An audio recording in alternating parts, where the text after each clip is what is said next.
एक दिन अजय सिंह को समाचार मिले कि सिसोदा के आसपास के गांव के पास में एक डाकू लूटपाट करता है, मुंजा बड़ेचा।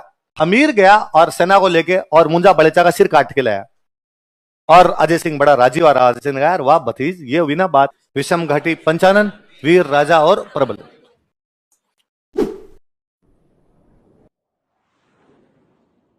अगला राजा लिखो, हमीर। हाँ हाँ। अब मेवाड़ में कौन सा वंश हुआ करता था? गुहिल। और गुहिलों की राजधानी कौन सी थी? चित्तौड़। और चित्तौड़ पर कब्जा किसने कर लिया? अलाउद्दीन। अलाउद्दीन किसको सौंप के चला गया? खिजर खान। खिजर खान के बाद ये किला किसको दे दिया? मालदेव। अब मालदेव का बेटा राजा बना हुआ था यहां पे, जिसका नाम था बनवीर। क्या नाम था? बनवीर सोनगरा यहां पर राजा बना हुआ। अच्छा, मेरा कई बार आपको बताया हुआ होगा कि एक भाई तो राजा बन जाता, बाकी भाइयों को तो जगह मिलती थी, जमीनें मिलती। इन बाकी भाइयों को बोलते सामंत। क्या बोलते? अलग अलग गांव मिला करते थे। तो तुर्कों का कब्जा राजधानी पे हो गया था, बाकी गांव में जो जनता बैठी थी वो बैठी थी। मेन राजधानी चित्तौड़ आपके हाथ से निकल गई, बाकी जो जहां जहां पर जो जो लोग थे वो बैठे थे। ऐसा ही एक गांव था जिस गांव का नाम था सिसोदा। कौन सा गांव था? सिसोदा नाम का एक गांव था। जब ये लड़ाई हुई थी, भाई यहां का राजा कौन है? रतन सिंह। और सिसोदा एक जगह पर थी। यहां सिसोदा का जो सामंत था उसका नाम था लक्ष्मण सिंह। सिसोदा का सामंत कौन था? लक्ष्मण सिंह सिसोदा का सामंत हुआ करता। तो जब ये लड़ाई हुई, रतन सिंह जी वाला लड़ाई 1303 में, यहां का राजा रतन सिंह है, यहां पर उसके सामंत बैठे हैं अलग अलग। तो उसने अपने सामंतों के पास मैसेज किया कि भाई अलाउद्दीन से लड़ाई होने वाली है अपनी, अलाउद्दीन सेना लेके आ रहा है, तुम मेरी सहायता करने के लिए चित्तौड़ आ जाओ। तो ये सारे सामंत सहायता करने के लिए कहां चले गए? चित्तौड़। 1303 में लड़ाई हुई। 1303 वाली लड़ाई में लक्ष्मण सिंह अपने 7 बेटों के साथ लड़ता हुआ मारा गया। साकावा। साके के अंदर सारे मरे। सारे मरे तो सिसोदा गांव से कौन काम आया था साके के अंदर? लक्ष्मण सिंह। कितने बेटों के साथ? इन 7 बेटों में सबसे जो बड़ा बेटा था उसका नाम था अरी सिंह। बड़ा बेटा कौन था? अरी सिंह भी लड़ता हुआ मारा गया। इस अरी सिंह का जो बेटा था उसका नाम था हमीर। अरी सिंह का बेटा कौन था? अब जब 1303 में साका हुआ था, लक्ष्मण सिंह, हरि सिंह ये सब लड़ते हुए रतन सिंह के साथ में गोरा बादल वाले साके में मारे गए थे, तब हमीर छोटा बच्चा था। अब 1326 आ गया। अब क्या आ गया? 1326। अब हमीर थोड़ा बड़ा हो गया। हमीर बड़ा हुआ तो उसके दिमाग में आने लगा कि यार ये जो चित्तौड़ है ये अपने था, ये अपने गोहिलों का हुआ करता था, लेकिन गोहिलों से छीन लिया तुर्कों ने। तुर्क यहां पर खिजर खान को दे गया अलाउद्दीन खिलजी, फिर ये मालदेव सोनगरा को मिल गया। अब किसके पास में आ गया? बनवीर सोनगरा। किला गोहिलों का, सोनगरे क्या कर रहे हैं? इनका यहां पे क्या लेना देना? अब इसके मन में ये बात चलती है, यार अपने गोहिल है और अपने हाथ से किला निकल गया। मैंने बताया था कि मेवाड़ में बड़े जो भाई राजा बनता है नाम क्या क्या लगता है? रावल। बाकी जो भाई वगैरह होते हैं उनमें ज्यादातर के नाम क्या लगता है? राणा। क्या लगता है? जिसको लगता है यार ये अपना किला है, अपना किला कैसे छीना जा सकता है। इसने इस प्रकार से यहां पर भी जो अब नई नई पीढ़ी जो जवान हो रही थी वो लड़के थे, यहां पर सब गांव के अंदर गोहिल तो बैठे हुए थे।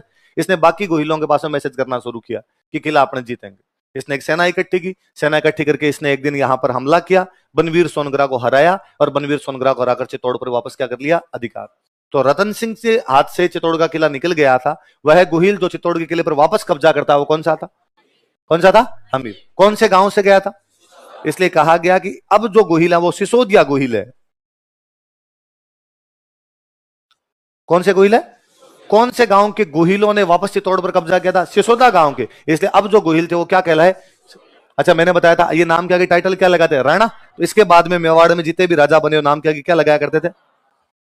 चित्तौड़ एक बार इनके हाथ से निकल गया था, वापस चित्तौड़ को गोहिलों के हाथ में लाने वाला बंदा कौन है? हमीर। चित्तौड़ को बचाने वाला बंदा कौन है? हमीर। इसलिए नाम पड़ गया कि हमीर मेवाड़ का उद्धारक है। हमीर क्या? मेवाड़ का।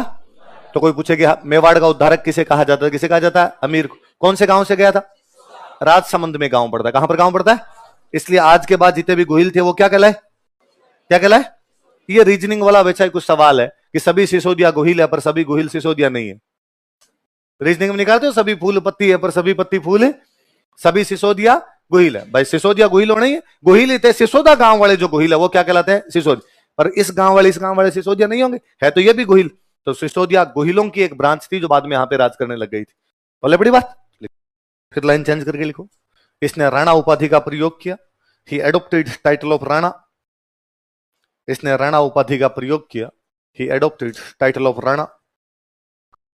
देखो, रतन सिंह मेवाड़ का अंतिम राजा था। Ratan Singh was last king of Mewar. Ratan Singh Mewar का अंतिम राजा था। Ratan Singh was last king of Mewar. जिसने रावल उपाधि का प्रयोग किया था, who adopted title of Rawal, या who assumed title of Rawal, जिसने रावल उपाधि का प्रयोग किया था। बॉक्स में बंद कर लो इस बात को, रतन सिंह वाली बात को बॉक्स में बंद। समझ में आ गई ना बात? कोई पूछे मेवाड़ का अंतिम रावल कौन था? रतन सिंह। मेवाड़ का पहला राणा कौन था? है ना? हमीर से पहले कौन सी ब्रांच चल रही थी? रावल वाली। हमीर के बाद में कौन सी ब्रांच शुरू होगी? राणा। कौन से गांव से गया था? सिसोदा। इसलिए क्या कहलाने लगे? सिसोदिया कहलाने लगे। हमीर जब चित्तौड़ गया तो इसने चित्तौड़ में एक माता जी का मंदिर बनवाया, बरवड़ी माता। कौन सी माता जी का? बरवड़ी। पहले इससे पहले एक बात और पढ़ते हैं, देखो। अब इसने किसको हराया था यहां पर? बनवीर सोन। अच्छा मुझे बताओ, खिजर खान, मालदेव सोनग्रा, बनवीर सोनग्रा, ये कुछ स्वतंत्र राजा थे या दिल्ली वालों की तरफ से राज करते थे? दिल्ली वालों की तरफ से राज करते। इन दिनों दिल्ली का जो एक सुल्तान था, खिलजियों का राज चेंज हो गया था, और दिल्ली में जो सुल्तान बना हुआ था वो था मोहम्मद बिन तुगलक। वो कौन था? मोहम्मद। तुगलकों का राज आ गया था, खिलजी खत्म हो गए थे, खिलजियों को मार के यहां पर नया वंश आ गया था। नया वंश कौन सा था? तुगलक। और तुगलकों का राजा कौन बना हुआ था? मोहम्मद बिन तुगलक। मोहम्मद बिन तुगलक राजा बना हुआ था। तो जब इसको हरा दिया, यहां पर बनवीर सोनग्रा को हरा दिया, तो बनवीर सोनग्रा भाग के दिल्ली गया। उसने दिल्ली जाके मोहम्मद बिन तुगलक को कहा कि भाई हम चित्तौड़ में बैठे हुए थे, हम तो चित्तौड़ का टैक्स तुम्हें पहुंचाते थे, लेकिन वहां पर तो गोहिलों में से एक गोहिल सिसोदा गांव का हमीर आया और हमीर ने आगे भगा दिया। अब अपने हाथ से चित्तौड़ निकल गया, तू सहायता कर और हमें चित्तौड़ वापस दिलवा, हम तेरे आदमी। तो मोहम्मद बिन तुगलक को लगा अच्छा, मतलब इतनी औकात कि अपने से चित्तौड़ का किला छीन ले। तो मोहम्मद बिन तुगलक ने कहा चल मेरे साथ। तो मोहम्मद बिन तुगलक उधर से दिल्ली से सेना लेके आता, किसकी सहायता के लिए? बनवीर सोनग्रा। कौन से किले पे कब्जा करने के लिए? हमीर को पता चला कि बनवीर सोनग्रा किसको लेके आ रहा है? मोहम्मद बिन तुगलक को। तो अमीर ने कहा मैं सामने आ रहा हूं, वहीं रुक, इतना आगे आगे क्या करेगा? और बांसवाड़ा में एक जगह पड़ती है सिंगोली। बांसवाड़ा में जगह कौन सी पड़ती है? यहां सिंगोली के अंदर युद्ध होता है। हमीर न केवल मोहम्मद बिन तुगलक को हराता है, बल्कि मोहम्मद बिन तुगलक को गिरफ्तारी कर लेता है। 6 महीने तक यहीं रखा था मोहम्मद बिन तुगलक को। 6 महीने बाद मोहम्मद बिन तुगलक ने कहा कि मैं काली गाय हूं तेरी, दौड़ खाई, आइंदा से इधर मैं देखूंगा भी नहीं, बापूड़ा छोड़ तो सही, मैं तिनका मुंह में लेके माफी मांगने के लिए तैयार हूं। फिर उसने माफी मांगी, तब उसको छोड़ा गया था। तो हमीर ने दिल्ली के कौन से सुल्तान को हराया था? कौन से युद्ध में? सिंगोली कहां पड़ता है? देखो, सिंगोली के युद्ध में, in battle of Singoli, Singoli के युद्ध में, in battle of Singoli, Singoli के युद्ध में, in battle of Singoli, Hammir ने मोहम्मद बिन तुगलक को हराया था। हमीर डिफीटेड मोहम्मद बिन तुगलक। हमीर डिफीटेड मोहम्मद बिन तुगलक। किसको हराया था? तो अब दिल्ली वालों का खतरा भी समाप्त हो गया, वरना दिल्ली वाले आगे तंग करते फालतू में। तो अब उसने यहां पर अपने एक माता जी का मंदिर बनवाया, बरवड़ी माता, या इन्हीं का एक नाम और है अन्नपूर्णा माता। क्या बोलते हैं? अन्नपूर्णा माता। लिख लो नीचे, लाइन चेंज करके लिखो। हमीर ने चित्तौड़ में बरवड़ी माता का मंदिर बनवाया। हमीर ने चित्तौड़ में बरवड़ी माता का मंदिर बनवाया। हमीर बिल्ट बरवड़ी माता टेम्पल एट चित्तौड़। एक लाइन लिखो, फिर मैं समझाता हूं आगे। लिखो, बरवड़ी माता मेवाड़ के गोहिल वंश की इष्ट देवी है। Barwadi Mata tutelary deity of Gohil dynasty of Mewar. Mewar के कौन से वंश की? गोहिल वंश की। क्या है? इष्ट। कौन? बरवड़ी माता। नीचे एक बॉक्स बना के एक अलग से और लिख लो, फिर मैं दोनों का अर्थ एक साथ बता दूंगा। लिख लो, कुल देवी बराबर बाण माता। कुल देवी बराबर बाण माता, क्लेन डेटी।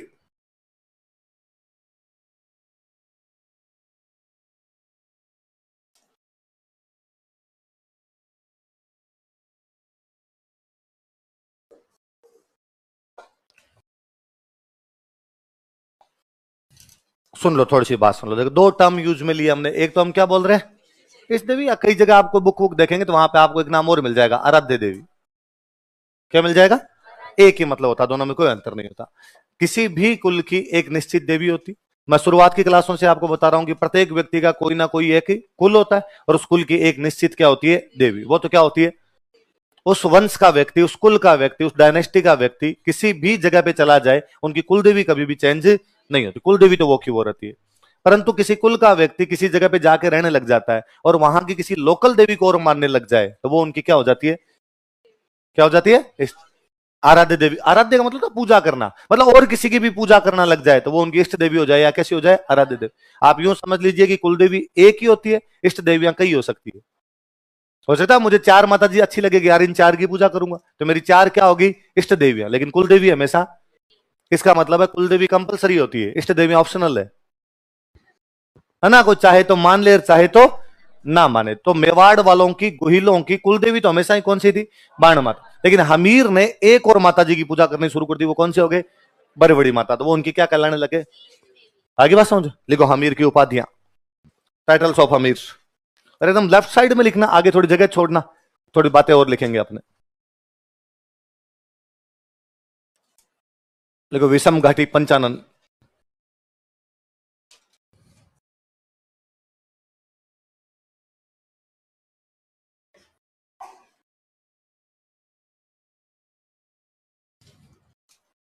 दूसरी उपाधि लिखो वीर राजा।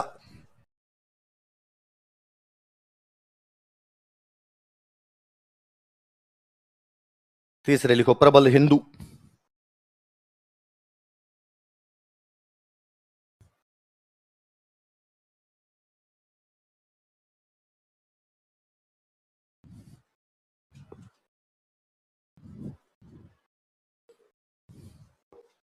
क्या क्या उपाधि बताओ देखे? विषम घाटी पंचानन, वीर राजा और प्रबल।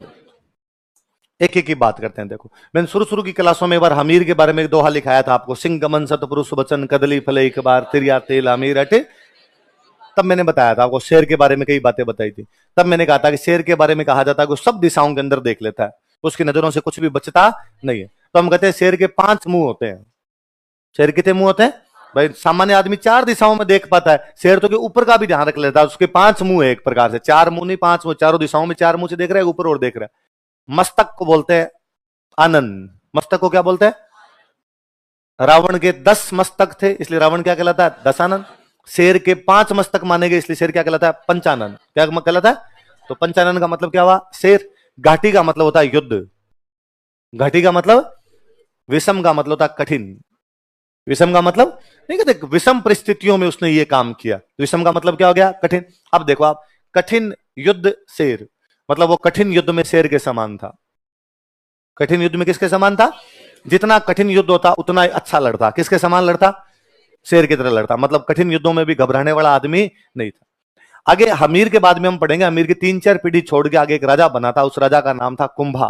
क्या नाम था? और उसने राजसमंद जिले में अपने किला बनवाया कुंभलगढ़। क्या बनवाया? कुंभलगढ़ के बाहर उसने अभिलेख लगवाया। ऐसे अभिलेख जिनमें राजाओं की तारीफें होती है उनको बोलते हैं प्रशस्ति। क्या बोलते हैं? तो जब उसने कुंभलगढ़ वाली प्रशस्ति लिखवाई तो उसमें उसने लिखवाया कि मैं कुंभा, मैं इस किले का निर्माण करवा रहा हूं। फिर कहता छोड़ो रे मेरे बारे में, तुम मेरे परदादा जी को जानते हो कि नहीं जानते? मेरे परदादा जी हमीर थे, और हमीर किसके समान थे? विषम घाटी पंचानन। तो ये विषम घाटी पंचानन हमीर को जो उपाधि है, ये हमें कौन सी प्रशस्ति में मिलती है? कुंभलगढ़। कौन से में? लिखो कुंभलगढ़ प्रशस्ति के अनुसार, आगे लिख लो इसके, अकॉर्डिंग टू कुंभलगढ़ यूलॉजी। कुंभलगढ़ प्रशस्ति के अनुसार, अकॉर्डिंग टू कुंभलगढ़ यूलॉजी।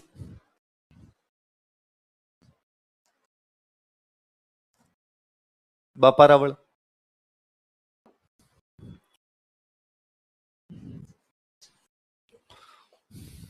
क्या लिखा? कुंभलगढ़ प्रशस्ति के अनुसार। फिर आगे कौन सी उपाधि लिखी हुई है? वीर राजा। वीर राजा। कुंभा ने एक किताब लिखी थी, आगे कुंभा पढ़ेंगे तो उसकी एक बुक पढ़ेंगे, उस बुक का नाम है रसिक प्रिया। क्या नाम है? तो रसिक प्रिया के अंदर कुंभा अपना इंट्रोडक्शन देता है, साथ में हमीर के बारे में जब बताता तो वो कहता हमीर क्या थे? वीर राजा। लिख लो रसिक प्रिया के अनुसार। आगे पढ़ेंगे रसिक प्रिया के बारे में और खूब सारी बातें। रसिक प्रिया के अनुसार, अकॉर्डिंग टू रसिक प्रिया।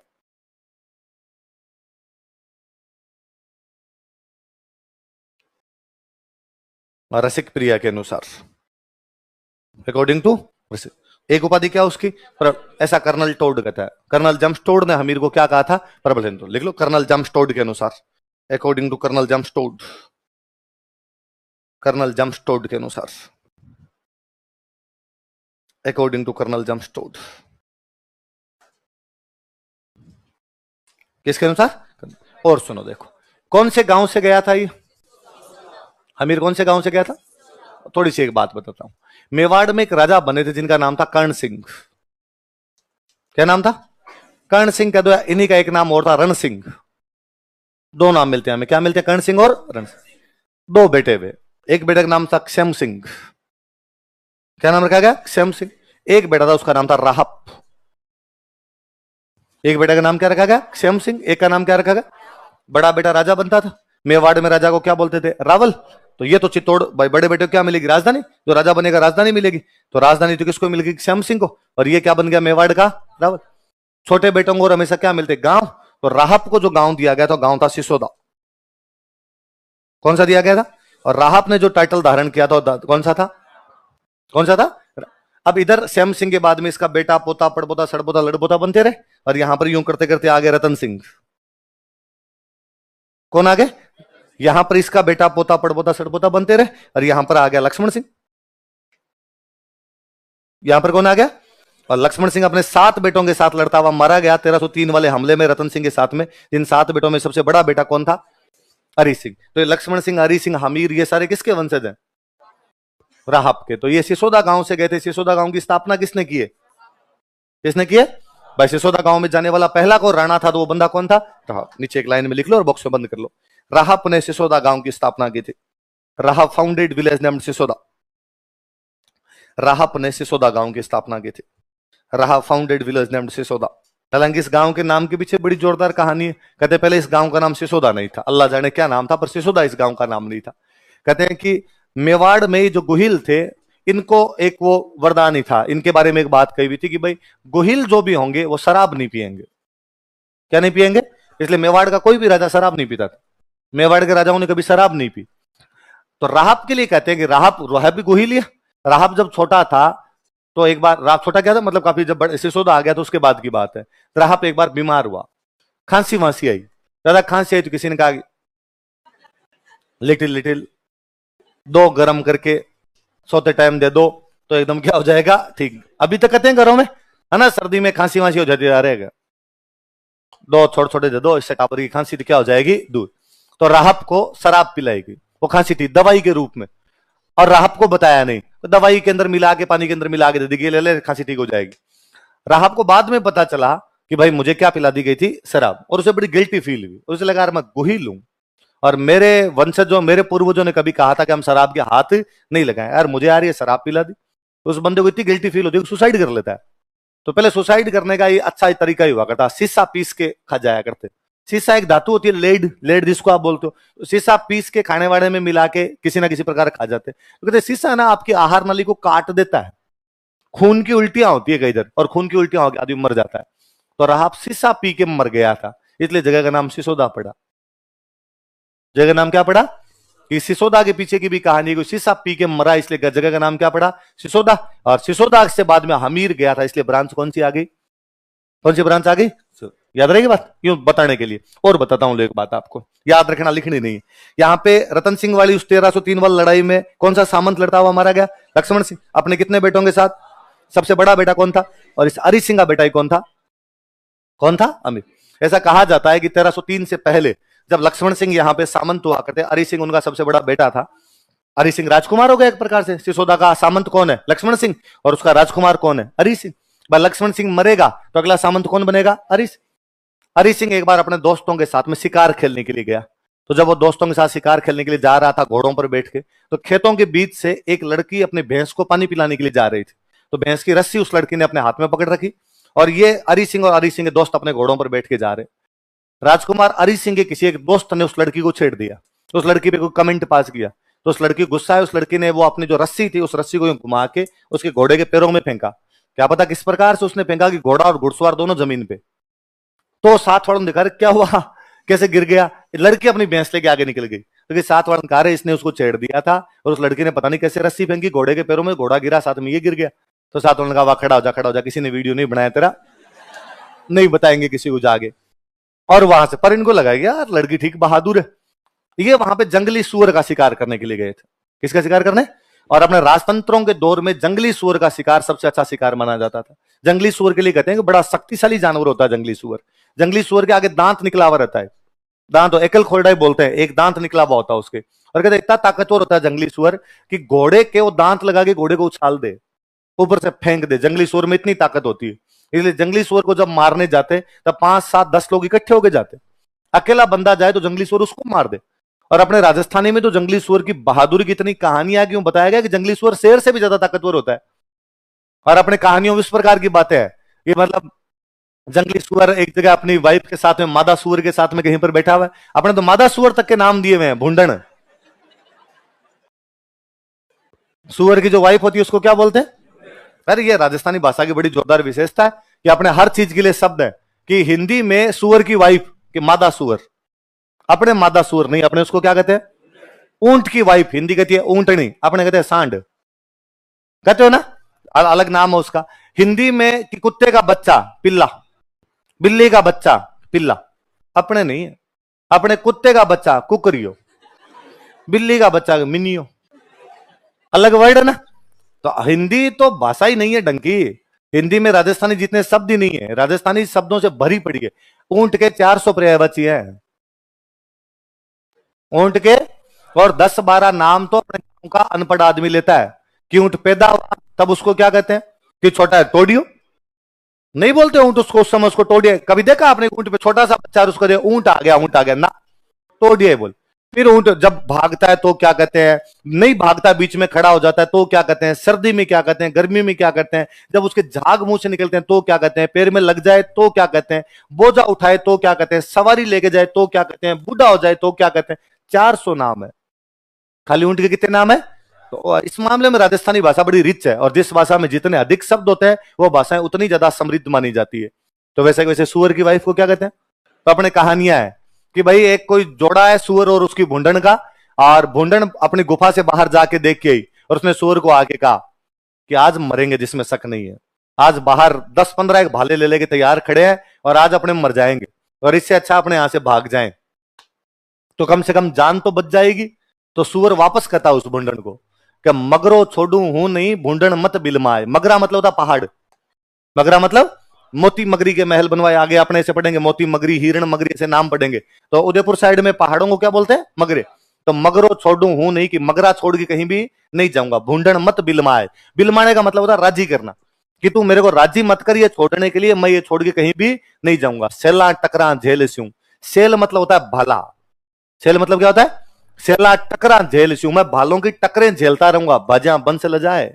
मैं भाग गया तो मेरा वंश लज्जित हो जाएगा, लोग क्या कहेंगे कि सूर होके भाग गया था। इससे अच्छा है तू बाहर जाके, जो बाहर राजकुमार खड़े हैं, ये जो 10-12 भाले लेके खड़े, इनको जाके कहे कि अपने गांव में समाचार भेज दे कि पत्नियां सती होने के लिए तैयार रहे, क्योंकि इन सबको मार दूंगा आज मैं। तो अपने सुअर की बहादुरी कहानियां वैसी थी। तो हरि सिंह ये किसी सुअर का शिकार करने के लिए गए, और हरि सिंह ने किसी सुअर के तीर मारा। तीर मारने के बाद में सुअर मरा नहीं, सुअर भाग गया, और सुअर भाग के खेत में घुस गया। तो राजकुमार हरि सिंह खेत में पीछे पीछे घुसा उसके। तो ऐसे खेत में घुसने लगा, वही लड़की, वो भैंस वाली लड़की जो दोस्त को पटक के आई थी, वो आगे तैयार खड़ी थी। उन्हें किधर जा रहा है? घोड़े समेत कहां घुस रहा है खेत में? तो उसने कहा मेरा शिकार चला गया, सुअर चला गया। तो उसने कहा तेरे सुअर की लग रखी है, तो घोड़ा लेके खेत में घुसेगा तो मेरा खेत बर्बाद हो जाएगा, फसल बर्बाद हो जाएगी। तो उसने कहा फिर मैं शिकार को कैसे पकड़ूं? तो उसने कहा तू खड़ा रह, मैं पकड़ के ले आऊंगी। उसने कहा सुअर है, जंगली सुअर मार देगा। उसने खड़ा रह तू, मैं डेली ये शिकार ही करती रहती हूँ यहाँ पे। वो अपना तीर कमान लेके गई, सुअर को अकेली मार के घसीट के वापस लेके आई। और हरि सिंह बड़ा राजी हुआ, और हरि सिंह ने पूछा कि ब्याह नहीं हुआ तुम्हारा? और हरि सिंह उसके पिताजी के पास गया, और पिताजी को जाकर मैं सिसोदा का राजकुमार हरि सिंह हूं, लक्ष्मण सिंह का बेटा हूं, और आपकी बेटी से शादी करना चाहता हूं। अब बेचारा गरीब किसान, उसकी क्या औकात थी कि हरि सिंह को मना करे? उसने कहा साहब आज ही ले जाओ। हाथों हाथ किए फेरे, 5-7 दोस्त आए हुए थे, और भेज दिया। पर हरि सिंह को अपने पिताजी से डर लगे। हरि सिंह लेके तो आ गया, फिर हरि सिंह को लगा पिताजी को बता दिया तो पिताजी कहेंगे यार यूं मतलब चलता ही कहीं से ले आता तू तो उसने बाकी परिवार को तो बता दिया, अपनी माँ को, अपने भाइयों को, उनको तो बता दिया, पर बाप को बताने की हिम्मत नहीं हुई। तो घर वालों ने, बाकियों ने कहा कि तू सिसोदा मतला, पास के किसी गांव में, गांव और था भाई, आसपास में कई गांवों पर कब्जा होता है एक सामंत का, तो पास वाले गांव में तेरा अलग से घर बना के वहां रह जा तू अपने, और तेरे पिताजी को थोड़े दिन बाद में बता देंगे। तो इसने अपनी पत्नी को अलग छोड़ दिया और वहां पर उसके साथ में रहने लग गया। पिताजी ने बताया नहीं, बाकी परिवार वालों को पता ही था। वहीं पर उसी गांव में रहते हुए इसके एक बेटा हुआ, बेटे का नाम क्या रखा गया? अमीर। इन बिटवीन इतने में ये घटना घटित हुई बहुत जल्दी में, और इस घटना के अंदर 1303 वाले में इधर अलाउद्दीन का आक्रमण होता है। समाचार मिला कि हरि सिंह को, लक्ष्मण सिंह को जाना पड़ेगा। लक्ष्मण सिंह अपने बेटों को लेके गए, और बेटे वहां पर लड़ते हुए मारे गए। तो हरि सिंह भी उस युद्ध में लड़ता हुआ मारा। हरि सिंह का इनका एक भाई उस युद्ध में घायल होकर वापस आ गया था, अजय सिंह। कौन वापस आ गया था? तो अब सिसोदा का सामंत आगे कौन बन जाता है? अजय सिंह। अजय सिंह सिसोदा का सामंत बना हुआ है। अजय सिंह इस बात को जानता था कि अपने भैया जो हरी सिंह थे उनके एक वाइफ और है और एक बच्चा है उनके, तो ये अपने भाई और भाभी और भतीजा जो थे उनके पास जाता है और उनको जा कहता है, भाई पापा को नहीं बता पाए थे भैया, बाकी आपका हिस्सा तो है ही हमारे परिवार में, और आप चलो आराम से सिसोदा रहो। तो अपनी भाभी को और अपने भतीजे को सिसोदा में लाके वहां पर उनके लिए घर की व्यवस्था कर देता है। तो हमीर अपनी माँ के साथ सिसोदा में रहता। अजय सिंह सामंत बना हुआ है। सिसोदा का सामंत कौन है? एक दिन अजय सिंह को समाचार मिले कि सिसोदा के आसपास के गांव के पास में एक डाकू लूटपाट करता है, मुंजा बड़ेचा। क्या नाम था? मुंजा बड़ेचा नाम का एक डाकू लूटपाट करता है। तो अजय सिंह का एक बेटा था खुद का, सज्जन सिंह। उसने सज्जन सिंह को कहा कि जा सज्जन जा और जाके मुंजा बड़ेचा को मार के आ। सज्जन सिंह मुंजा बड़ेचा को मारने के लिए गया, लेकिन मुंजा बड़ेचा ने सज्जन सिंह को पीट दिया। तो सज्जन सिंह वापस आया और उसने वापस आ गई, डैडी पार तो नहीं पड़ी, उल्टा मुंजा बड़ेचा ने मुझे पीट दिया। हमीर भतीजा था अजय सिंह का, 11-12 साल का ही था, ये पास में खड़ा था। इसने कहा कि चाचा जी मैं जाऊं क्या मुंजा बड़ेचा से लड़ने के लिए? तो उसने कहा यार तू पहले तो कभी गया ही नहीं, टाबर और है, तेरे को तो क्या भेजे? उसने कहा पहले इस्तेमाल करें, एक बार भेज को तो देखो आप। हमीर गया और सेना को लेके और मुंजा बड़ेचा का सिर काट के लाया और अजय सिंह बड़ा राजी हुआ रहा। अजय सिंह ने कहा यार वाह भतीज, ये हुई ना बात। तो फिर अजय सिंह ने कहा कि वैसे भी यहाँ के सामंत मेरे पिताजी थे लक्ष्मण सिंह, यदि सामान्य स्थितियां होती लक्ष्मण सिंह के बाद में सामंत कौन बनता? हरि सिंह। और हरि सिंह के बाद सामंत कौन बनना चाहिए? हमीर। ये तो ठीक है कि हरि सिंह लड़ते हुए मारे गए, इसलिए सामंत कौन बन गया? अजय सिंह। बाकी हक तो यहां पर किसका? हमीर का ही है। और उसने कहा कि भाई मैं ये घोषणा करता हूं कि मैं सामंत का पद त्यागता हूं, और सामंत का पद किसको देता हूं? हमीर को। मैं मेरे बेटे को सामंत नहीं बनाऊंगा, मेरे भतीजे को बनाऊंगा, और भतीजा कौन है? हमीर। तो हमीर बन गया सिसोदा का सामंत। और हमीर सिसोदा से बाद में जाता चित्तौड़ और बनवीर सोनगरा को हराकर कहां पर कब्जा कर लेता है? चित्तौड़ पे। सिसोदा से गया था इसलिए क्या कहलाए? सिसोदिया। वो जो हमीर के चाचा का बेटा है, वो जो अजय सिंह का बेटा है सज्जन सिंह, जो मुंजा बड़ेचा को हरा नहीं पाया, तो वो नाराज हुआ और उसने कहा भाई ये तो मेरा था हक, तो पिताजी के बाद मेरे को सामंत बनना था, पिताजी चाचा वाले बेटे कैसे बना सकते हैं, ताऊ वाले बेटे कैसे बना सकते हैं? और सज्जन सिंह अपने पिता से नाराज होकर महाराष्ट्र चला जाता है। कहां चला जाता है? और महाराष्ट्र जाके वहां नौकरी वोकरी करने लग जाता है। उस सज्जन सिंह की महाराष्ट्र में ठीक 19वीं पीढ़ी के अंदर शिवाजी है, महाराज छत्रपति शिवाजी। इसलिए शिवाजी ने चीख चीख के कहा था कि मैं मेवाड़ का सिसोदिया हूं। मैं क्या हूं? मेवाड़ का। भाई सज्जन सिंह भी कौन से गांव से गया है? सिसोदा। सिसोदा गांव वाले सारे कौन है? सिसोदिया। तो हमीर हमीर तो चला गया चित्तौड़ और सज्जन सिंह कहां चला गया? महाराष्ट्र। सज्जन सिंह वाली पीढ़ी में कौन हुए? शिवाजी। तो शिवाजी अपने आप को क्या बताते थे? क्या बताते? तो आगे आप जब मिडिवल पढ़ोगे तब आप पढ़ोगे कि शिवाजी ने खुद को मेवाड़ का सिसोदिया बताया था, तब आप याद रखना कि बताएंगे वो हमीर के चाचा के वंशज थे। अमीर का जो चाचा था अजय सिंह, और अजय सिंह का बेटा सज्जन सिंह, और सज्जन सिंह की 19वीं पीढ़ी के अंदर कौन हुए थे बाद में? याद रहेगी बात? चलो अगला।